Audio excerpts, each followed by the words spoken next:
Well, just moments after Zohran Mamdani won his battle to become the next mayor of New York City, the rising political star zeroed on his next fight, taking on the President of the United States. In his victory speech on Tuesday, Mamdani turned to the cameras to directly taunt the president, saying, "So, Donald Trump, since I know you're watching, I have 4 words for you. Turn the volume up," he said. Minutes later, Trump responded on his social media site, Truth Social, in quote, "And so it begins." President Donald Trump has decried the 34-year-old as the communist future of the Democratic Party. Trump had endorsed Andrew Cuomo, a former Democratic governor who was running as an independent, and told New Yorkers that if they chose Mamdani, he would cut funding to the city. The morning after Mamdani won, he warned that people would flee New York. It's not the first time Trump, a born and raised New Yorker, has tried to meddle in the city's affairs, from ramping up immigration raids to attempting to cancel funding for congestion pricing, a policy he opposes. Well, Arise analyst Rotimi Kade joins me now from New York to discuss this Zohran versus Trump saga over New York and what New Yorkers are saying or expecting. And thankfully, we have a New Yorker here. Good to have you this weekend. Now, how might Trump's threats to cut federal funding impact Mamdani's ability to implement his progressive agenda in New York City? And what implications does this have for U.S. federalism?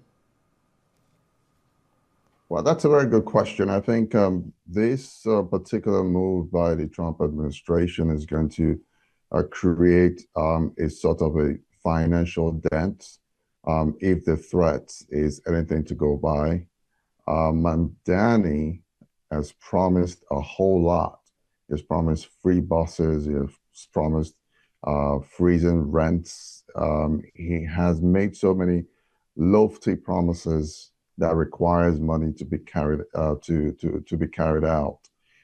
It needs that federal funding for him to be able to achieve some of those things. And I think Trump actually recognizes that and said, if he wins or if he doesn't bow to the pressure or the needs of what he wants, definitely he's going to freeze some of this federal money.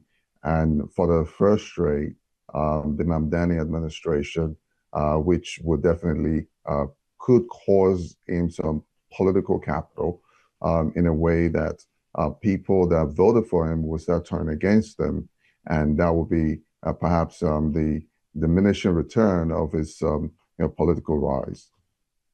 How could Mamdani's stance on immigration and sanctuary city policies affect the national conversation on immigration from, the reform in the U.S.? Well, Mamdani, being an immigrant, has championed, or since the campaign trail, he's been championing the campaign for immigrants in the city. He has said that he's going to defend immigrants. As a matter of fact, he said he's about to raise about $165 million in attorney defenses for immigrants or any New Yorker who might be facing deportation or repatriation by the Trump administration. How he's going to raise that, we don't know. But he has been very particular about defending New York, because he believes that New York is a city of immigrants, and he will be the champion of, those fighting for immigrants within the city as an immigrant himself. But he also is at the risk of, being a victim of the Trump administration's raid and deportation. Some conservatives have been rallying around, the White House and trying to sort of force the White House to denaturalize Mamdani and get him deported back to Uganda.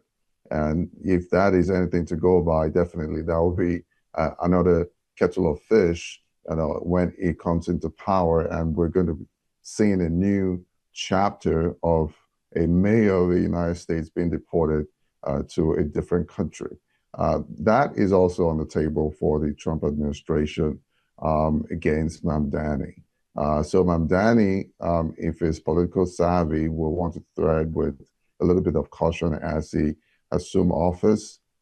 because what Trump said he's going to do, 90% of the time we've seen him, done it. Now, how can his victory also influence the Democratic Party's stance on progressive policies and its appeal to moderate voters? Well, I would say that his victory actually broke many ranks. I'll tell you that, for instance, most of the top echelon of the Democratic Party, like Chuck Schumer, the minority leader in the Senate, did not endorse him. Even the minority leader in the House, Kim Jeffries, did not also endorse him. Former President Barack Obama did not endorse him. Hillary Clinton also did not endorse him. And for Obama, it's understandable because in the past, Mamdani has actually, through his tweets, accused Obama of so many things. So it's understandable. But you could see that with that, lack of endorsement from the top echelon of the Democratic Party, he still went about breaking records, winning over 50% of the votes. The very rare occasion that we've seen that, we've not seen that in decades. He's also the youngest, and he's also the first Muslim mayor-elect of New York.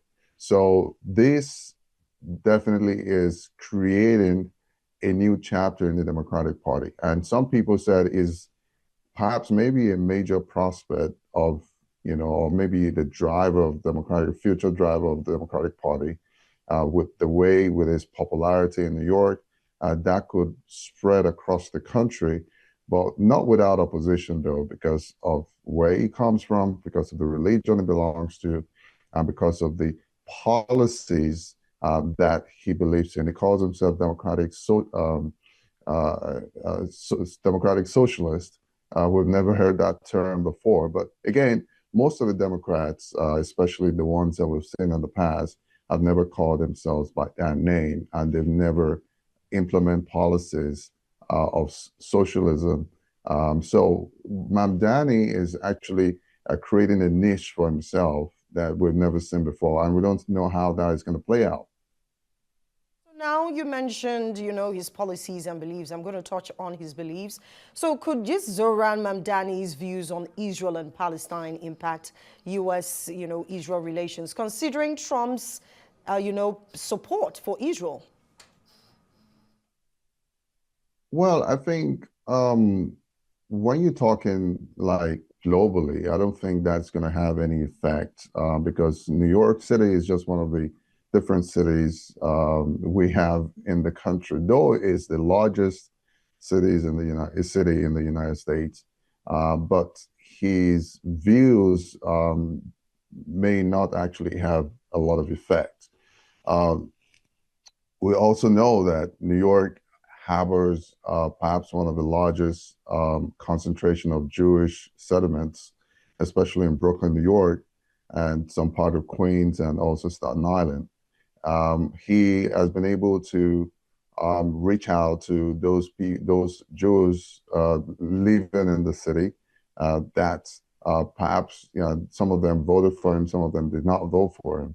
But his views and stance against Israel, especially in the case of Palestine, may not really have a lot of effect. As we said before, that he has a lot on his table. By the time he assumed office on January 1st, I don't think he will have that time to actually try to influence, the world about Israel and whatever Israel is doing, or perhaps its foreign policy. He really doesn't have a whole lot to do with foreign policy. We know that the Department of States, the White House, the main, arms of the government that, is responsible for that. His views might just be limited, to say the least. So what are the potential economic consequences of Mamdani's proposed policies, such as rent freezes? We know he talked about city-run grocery stores for New York City and its residents. So since you're in New York, can you give us a clue as to what New Yorkers are talking about, the rent freezes and all of some of these policies is, ran on? Well, New York is perhaps one of the most expensive cities you can live. It's so expensive that a lot of people are moving out of New York. And for people who live in New York, they are living from paycheck to paycheck, which is understandable. Making things cheap, making things affordable. Part of the themes that he campaigned on is what drew people towards him and said perhaps maybe he might have the magic wand to make the change in New York. Rent prices is going up, perhaps maybe by 10 to 20%. Food prices, because New York basically is just a consuming city. We don't, everything also is going up. So the rent freezes might just be something that could alleviate, but is not something that would definitely take New Yorkers out of, the poverty that a lot of people are experiencing within the city. Affordability is very key, important, because without the people at the bottom of the food chain that power the city that you see, and say, for instance, in the subways, the people that clean the city, the people that build roads and etc. If they cannot live within the city, then there'll be a problem. The city literally is going to shut down. So what they're trying to do is to build more affordable housing within the city. You don't have to go outside the city. I live in places like Long Island or Staten Island, or far away in Queens. They're trying to inculcate and integrate people with low, who earns low within the city, to actually see how they can also live and benefit from, the city they're building. So Mamdani is about to continue with what the New York other mayors are doing. We've seen quite a number of, low-cost housing within the city, especially in Brooklyn, Queens, and also in Manhattan. And he said he's going to continue with that, which means that more people, more low-income earners will be able to live within the city and still, enjoy the benefits of the city. Before I let you go, Rotimi, so a lot of critics are pointing to Trump's criticism of Mandami, being that this might be a strategic move to galvanize his base and distract from his own controversies, talking about Trump. Or do you think this is a reflection of a genuine concern about Mandani's policies? Well, I think President Trump called him socialist or communist. I think he used a much stronger word, calling him a communist, and that most of those systems, both of those systems, have been tried in the past in the United States, and it didn't work. What works for the United States and what makes the United States what it is today is capitalism. So if Mamdani is moving away from that, it means that he doesn't probably understand, the very essence of U.S. Economic drive, and President Trump coming hard and using those words. It's perhaps making a lot of people want to reason and want to look into Mamdani's economic policies once again. But again, when you look at anything free is absolutely not free. Somebody had to pay for it. And so the concerns of a lot of New Yorkers is, how is he going to pay for some of those policies?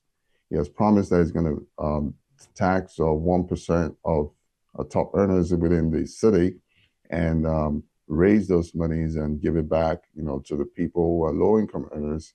And there's also concerns about, driving away people who actually drive the economy of New York, plus the billionaires and the millionaires, who are going to be paying more in taxes to other cities in the United States. And that would definitely be counterproductive to whatever policies, whatever dreams and aspiration he has for New York.